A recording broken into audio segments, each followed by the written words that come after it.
We are gathered here today to honour the memory of Private First Class Leo Lichten, who was killed in action almost 70 years ago on the 20th of November 1944. It gives one pause to think that the descendants of those who chose not to live in Europe or who were forced to leave it now rest in European soil. Thus, the short lives of Leo Lichten and his comrades confirm the shared destiny of the old and the new world. I am proud that I could unearth more details about the story of Leo Lichten. I've written a little booklet about him and about the voyage that took him to Europe.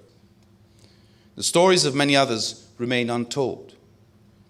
I very much support the efforts of the foundation behind the initiative to adopt individual graves to collect more information about the soldiers buried and honoured at Margraten.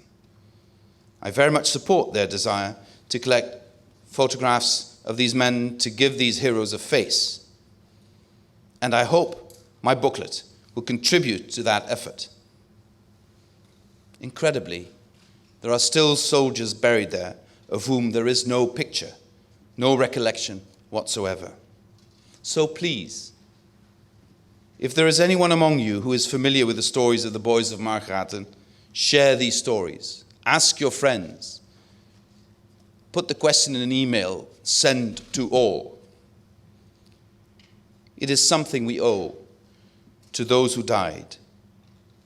It is something we owe to those who live.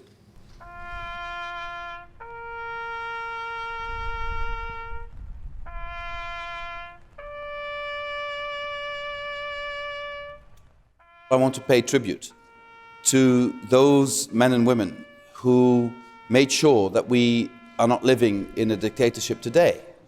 Our liberty is, to a large extent, the result of American servicemen wanting to fight in Europe to deliver us from the Nazis. And I think this is something that should never be forgotten. I also believe that the transatlantic bond that was created after the Second World War is not a thing of the past. It's not linked just to the Cold War.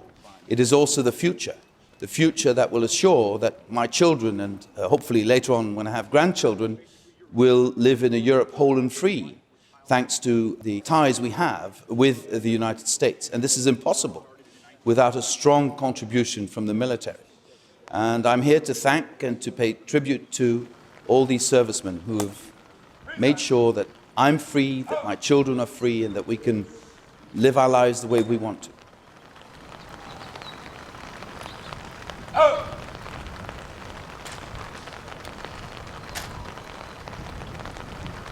Ho!